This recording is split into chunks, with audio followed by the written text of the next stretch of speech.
welcome to another Top Table Gaming video. You're joined by me, Jay, and I have two very special guests from Mantic Games. If you would like to introduce yourselves. I'm Martin, I work in the marketing team over at Mantic.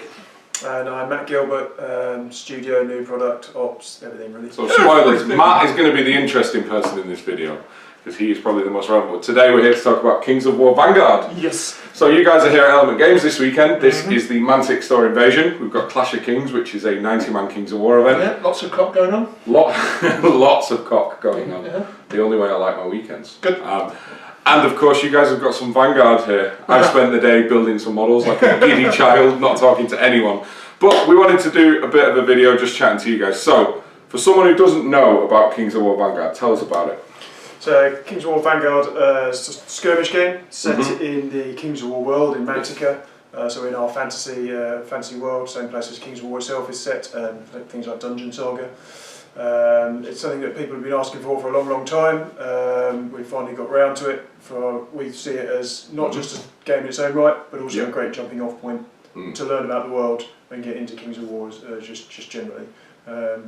We've got new miniatures. Oh, Yeah, with very pretty new miniatures. New resins, new PVCs, new I have to admit, I built the resins today and they were a dream. The Brazilians were gorgeous. And the Night Stalkers, I'll pop an image in at some point. The giant brain head thing that sits on a flying base. How is that a one-piece model? I'm glad you call it a giant brain.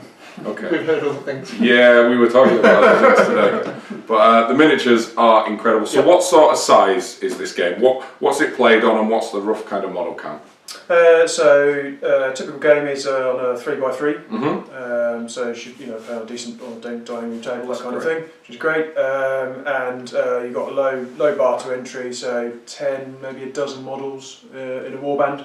Wicked. And if you're disciplined, you'll build one warband and play it. If you're undisciplined, like everybody on this table, I'm on my third and we don't launch for 2 weeks. So I walked in yesterday, I'm like, one of everything.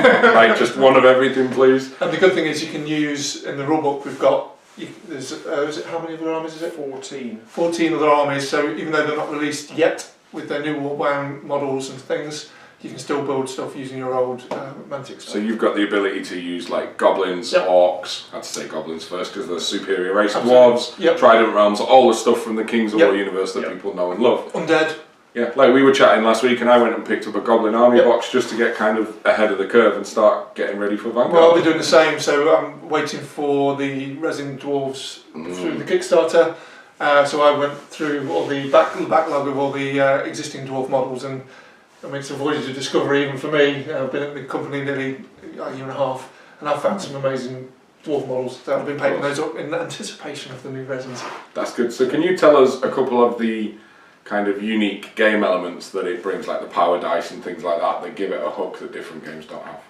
Yeah, so I mean it uses alternating activation like a lot of games do. Yeah. We started with Dead Zone as the base, so anyone who plays Dead Zone will be familiar with the mechanics there of the types of actions you can do and things like that. We do introduce the element of fatiguing a model, so effectively borrowing actions from a further turn, or going back to a model and forcing fatigue on a model to kind of to react to your opponent or something like that. And we do have these, as you said, these power dice, which are a resource that you roll at the beginning of your round to spend in various ways, adding dice, triggering abilities. That like a secondary resource of sorts, which is really cool. Resource management to do. So that adds the tactical depth that you do, because if you'd activate a model and your opponent thinks, oh well, I'm safe down here, you could then reactivate them and cause some mayhem. Of course. Can you tell us a bit more about fatiguing, because I think that's a really interesting mechanic that you demoed to me last week at Tabletop Gaming Live. I did, yeah. And I over-fatigued and paid for it. So fatigue, I think, is a really interesting mechanic that you could tell us a bit more about. Yeah, so when a model activates, after it's done its normal actions, you can fatigue that model for free, so it does another short action. So it might walk or shoot or something like that, and then you place a fatigue counter on it. As I said, that's what you're effectively doing, is borrowing one of your short actions from a future turn. You can also spend some of your power to go back to a model later on and force a fatigue action on that model to do the same thing. If you're clever and you've saved enough of your power by the end phase of every given round, you can clear fatigue. Because if you carry fatigue on to the next round, you're then limited to what you can do. So you need to strike that balance. It's a really clever thing because again, you've got the risk reward of do I want to go all out and fatigue, and if I achieve the thing, then I'm safe. But if I don't, I'm left as I did, very overexposed and very in trouble. Yeah. And I think it adds a really cool kind of level of depth to the game, which is good. So Martin, when is this game hitting retail? I know we're currently fulfilling Kickstarters, right? Yes, so Kickstarter started shipping this week, so last week, that's why we brought it today. Yes. And it hits retail on the 27th, so it will start shipping that week. We've got the launch party on the 27th. Wicked. I'm coming. You're Looking forward to it. Yeah, it's going to be great. That's sold out in less than a day, so really happy with that. Great. And then at the open day on the 10th of November, we're doing pretty much a Vanguard and Negan themed open day. Yeah. So all the tables that are going to be laid out, as well as some really big games and exciting stuff. We've got lots of Vanguard and lots of Negan to play with people.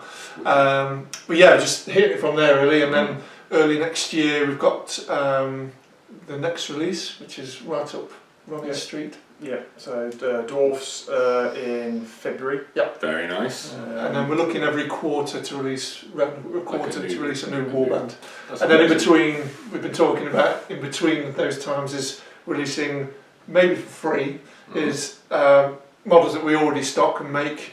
Is releasing a downloadable card for them. That's really nice Just to because keep that. you're not only keeping your skirmish game fresh, but you're also giving people who already support Kings of War and play Kings of War the ability to get more of their models and crossover and give them more in the game. Exactly, and I mean some of the warbands are going to say, you know, if we're doing one a quarter, it's not going to rattle through quite quickly. Whereas this makes more interesting things for even those basic armies.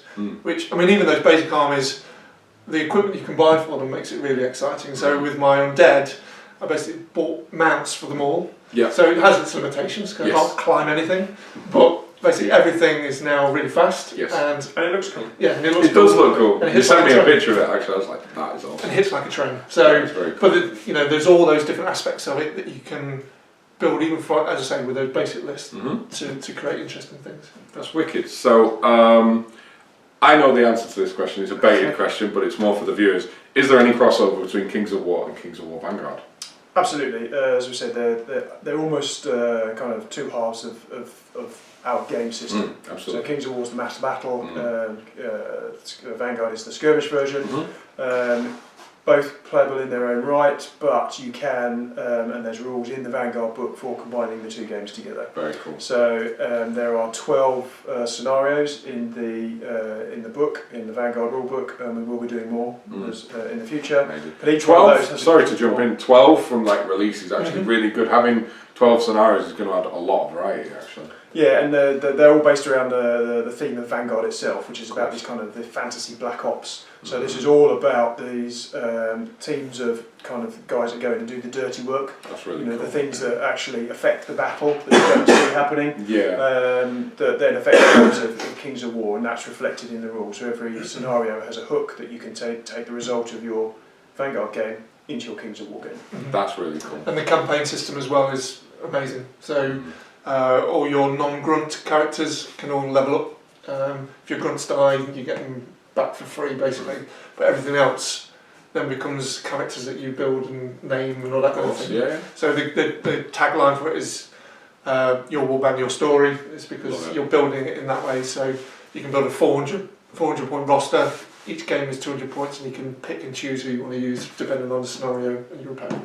Very cool. So what would be interesting is, could you tell us about the factions that are launching when this game drops, and give us like just a little bit of either background or playstyle about each? That'd be really interesting. Yeah, so we got the 4 that launched, and the 4 that we're familiar with our Kickstarter backers Yes. that went with it. So we've got Basileans, the first ones. So they're very kind of pious, spiritual, almost paladin knight type force. Cool. So they're Love it. kind of the goody two shoes, but they're kind of, you wouldn't really want to be part of that civilization. Fair. It's a bit hidebound. That's quite But cool. again, it's up to you how you do it. So obviously the studio ones are very nice, clean, angelic. I'm painting mine very dark and tainted. yeah. So So that's really cool. it's your own story of how you want to do it. Love it. But they're quite an all-round force. So I guess, you know, if you wanted to pick one because you weren't quite sure of your play style, they're the ones to go for. Nice. On the opposite side to them, you've got the Abyssals, which are kind of from our in the Kings of War universe come from the Abyss. They're the demons from the levels of hell, effectively. Yeah, nice. They kind of hit like a ton of bricks. They're very aggressive. They're a little bit lightweight as well, so you can get through them quite fast if you survive the onslaught. Yeah, of course. Then we've got our Night Stalkers, which are quite a unique faction to the Kings of War universe. The kind of nightmares become manifest. So beautiful. They're so pretty. Some really disturbing models. Yeah, which are yeah. great. And then one which is a new army. We've kind of hinted about it in the Kings of War background and things like that. The Northern Alliance, which is this collection of kind of misfits from society that are kind of moving north. There's a secret that this Prince Talanar is kind of hoarding and keeping, and no one quite knows what it is. But he's collecting this army, this empire together of snow trolls and half-elf berserkers. Vikings! And, yeah, so and cool. clansmen and all that. That's that kind of theme. That's great. So they're from the get-go, you've got a really good kind of like selection of different themes to suit your playstyle, right? Yeah. It's really wicked. So the last thing to say is tell us everything that's available at launch and where these guys can go to get it. So you've got the rulebook, and until launch day it's half price. So that's available through friendly local game stores as well as Mantic.com. Yep. You've got the 4 war bands. They're split between sort of starter bands and the booster sets, which gives you the full range. We've got the token and objective set, so that all the 12 missions have a sort of specific piece of terrain or something that need to go to, a dead horse messenger or that kind of thing. That's available as well. And the power dice. Those are the sort of 5 very simple things to pick up. And the Kickstarter backers will be getting an awful lot more, including resin dwarves and playmats and so pretty. Sorts of lovely things. Nice. When in February, alongside the dwarves, we'll be doing an equipment card deck as well, which will have.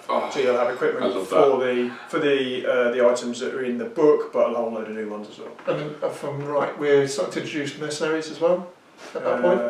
Some of them will start with the ones that were in the Kickstarter, but then as part of our dropping units in as we go to keep the game fresh, we'll be mercenaries as well. Very cool. So there's a lot to look forward to in the Vanguard universe. Yeah. Wicked. I think that's it. Thank you for joining us, guys. Much appreciated. I think we're going to go and have some pizza and beer now. Make sure you guys check out Kings of War Vanguard. We're going to be playing a lot of it on the channel, so we're going to be beating you around the face with it. But as always, we hope you enjoyed this content. We'll see you in the next video. Cheers. Thank you. Thank you.